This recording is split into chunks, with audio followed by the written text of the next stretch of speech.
Hey everyone, it's Liz at the Jones Group, and this is Travis Berglund Hi. with the Jones Group. Hey, we had an idea today. We wanted to just talk a little bit about what we're seeing out there with our buyers and our sellers. And specifically, Travis works with a lot of buyers. Yeah. And so I thought maybe you'd take a couple of minutes and what's the general emotion out there? I mean, because inventory is so low, Yeah. and there's so much pent up need, especially during COVID. What are you finding? What are you getting from people? So what I've been finding is, since inventory is so low, every home is gonna get multiple offers. If it's priced right, if it is a decent home, it's gonna get multiple offers. So you kind of gotta go in with the mindset where you're not gonna fall in love with the home before you get your offer accepted. You gotta go in with the mindset that it might take a couple of tries, couple of offers on different homes before you get one accepted. Yeah, and probably going with your best number, or at least Definitely. darn good close to best. Yeah, you can't play games with it. You just got to come in with your highest and best immediately. Thankfully, we have come up with a few strategies that have made our offers stand out amongst the crowd, because the crowd is pretty big when it comes to offers. I've heard somebody say as many as 40 offers right now. Yeah, definitely. And and when you're with an experienced agent, I mean, some of the things that we've done in the past is, number one, we'll get in touch. Not only will we just send out your offer, because that's worthless. That's just like sending a piece of paper that goes into oblivion these days, right? Right. So you're one of the pack, and you're not represented by anything but a name. But some of the things are get in touch with the listing agent, find out how many offers, find out, if we can gather information about what is the highest and best, when will you be deciding, what's important to the sellers. Right. All of that stuff is critical. And then there's some tweaks that we can do inside of the document itself. And I know typically buyers don't like to give up stuff, but when it's so hugely competitive, these are the only things we can rely on. Right. One of the things that new is happening is we start paying for some of the seller's closing costs. Yep. There's natural hazard disclosure, there's a termite report, there's the home warranty. We could just, you or I could pick that up, or we can ask the buyers to pick that up. And those are just a few $100s, and it really, in the grand scheme of things, isn't a big difference. But when the buyer is saying, hey, I'll cover your expense, even though it's just a few $100s, it means a lot to the seller. It stands out. Totally. Or how about pick up their escrow fee? I mean, a lot of times, and this is something, they're going to choose the escrow, and that's $1,200 to $1,500 right off the bat. And instead of asking for closing costs for the buyer, let's help the seller, because really and truly, that's the number one way to stand out. And then, of course, when we write our offer, and then when we call them, we're outlining, we're bullet pointing all the reasons to choose us over someone else. Exactly. It isn't always, when I get all these stacks, it isn't always the best priced one that I will stand out and say, hey, Mr. Seller, look at this. Yeah. There are other factors. Do you remember some of those factors that I said we'd look for? Yeah, so some of the type of loan. Is it a conventional loan, a VA loan, an FHA loan? Certain loans are going to be more of a solid bet than others. So that's definitely one of them. Or the length of escrow, like how fast can they close? Because sometimes people want to sell their house and get it done with quick. It also gives you less time to back out. Right. So those are a couple of the things. And on that note, because a lot of times the seller's like, yeah, I want my money fast, but I don't want to get out fast. So there's other techniques of allowing the sellers to stay put for 14, 15 days. Right. Maybe even longer, or rent back. Right. And what that does is it allows the seller to go out shopping for his next house without being contingent. Mm-hmm. So, and if you have a great lender, they can back that up, so it's not put off too long. Yeah. There's some really great ways. And then there's always that issue of appraisal. And then again, that gets back to our loan type. Mm-hmm. So yes, appraisals are coming in close to value now. We've got enough months that are starting to see it, but we saw like 10% rise in the market values last year due to lack of inventory. Right.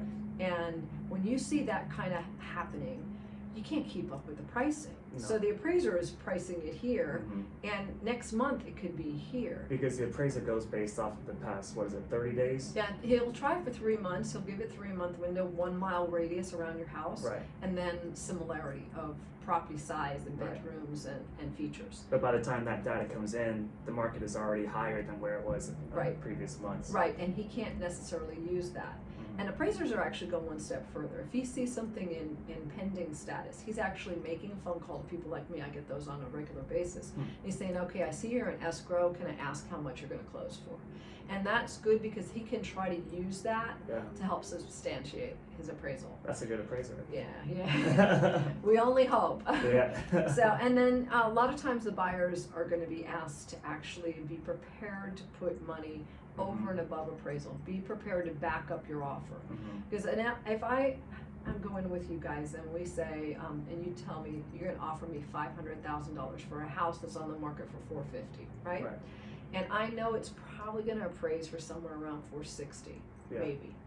And so there's a big gap. And what I don't want is to get into contract with you. You have no money in the bank to substantiate your offer. It's an empty offer, right? And it could fall apart at that point, and you have to start all over again. So one of the things that you might be able to do, and a lot of times you'd have to check with the lender, excuse me, is you could possibly have a family member give some gifting money that is a backup position so that you can become more solvent, so that you can offer a certain percentage over the appraisal value or even waive the appraisal value. And then you can get in the house, and then of course, your lender you're transparent with your lender where your funds are coming from. But this is another way that you might be able to do that. So it all depends on how badly you want the house. If it's the house, if that is the house, then we have those strategies like we've been talking about that will pull out all the stops to make sure that you get it. I think right now my best advice to buyers is, like you said in the beginning, don't get married to one house. It might take you 6 to get there. Definitely. And don't give up hope, right? And I know a lot of people are asking what's coming next, right? And it's really hard to tell, but every indicator from the folks that I'm talking to, listing agents and buyer's agents that I'm talking to, think that this is still going to run. We still have a little bit more distance because number one, sellers are starting to get a little more greedy and entitled. So they see the market value and they're not willing to take the price that is fair market value. They're projecting here, not here, but here is where they want to stop. And there's a point where that bubble's going to burst and they're going to get stuck holding it. So if you see sellers, if you see a great price, it's more than market value, take it. Yes, if you wait 30 days, you could have more, but also you could have less. So things are going to pop here really soon. And then there's a point of not being able to afford that house. So let's say all these buyers that are coming from Orange County, they got a 450,000, cap, right? Well, let's say that same 450 starts to creep up to 5. They're out. They're out. So now your buyer pool went from 10 buyers to 4 buyers to 3 buyers, and guess what happens to the price of your house, Mom? It starts to go down, right? So right now we have 10 buyers for every house, 20 buyers for every house, and that can't last as prices keep climbing. No, it can't. Yeah, I can't imagine your generation will want to put a $500,000 debt on their shoulders. Yeah, it's not ideal, that's for sure. But at the same time, the market over long term will probably be higher than where it's at right now, at least eventually. So it doesn't hurt to look now. You don't want to like try to time the market too much. If it's time to move, it's time to move. And then if it's not meant to be, then it's not meant to be. So don't put too much thought into it. That's what you have us for. We'll do the thinking for you. And make it fun. Make it fun, exactly. I mean, if you're not going to get houses, how many people just go love looking at houses, right? So have some fun with that. Be prepared to a little disappointment right now. A little disappointment. Save your money. Get a great lender. And get a great team. Your professionals need to know what they're doing right now. There's going to be a lot of hungry real estate agents this year. A lot of hungry real estate agents, because I know folks are writing contracts and not getting them accepted. I mean, it's beating people up. So there's lots of us, but you need experience right now, right? And thankfully, you've taught me a lot on how to get our offers accepted. So just bought a home himself. So we just bought a home and we closed early December. It's now January. And we got a letter from our lender saying that the value of our home since the time we bought it has increased another $40,000. Oh my gosh. So that's extra equity we just got. So at that time we were thinking, should we wait for the market to drop down But that hasn't happened, since we got the house. No. It's just increased. So, like I said, it's don't try to time the market too much. Don't think about it too much. Yeah. Let us do that for you. Yeah.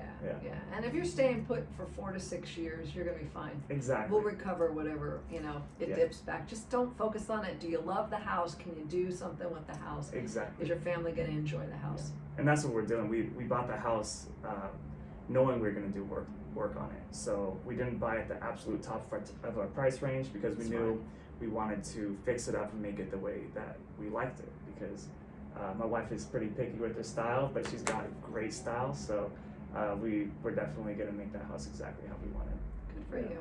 Well, it's gonna be fun. Yeah. Well, thank you for taking a couple of minutes. I know you've got someplace you got to be. We're closing Yeah. today, and you're handing over keys. So Yes, that's I am. great. Exciting day. Yeah, that's great.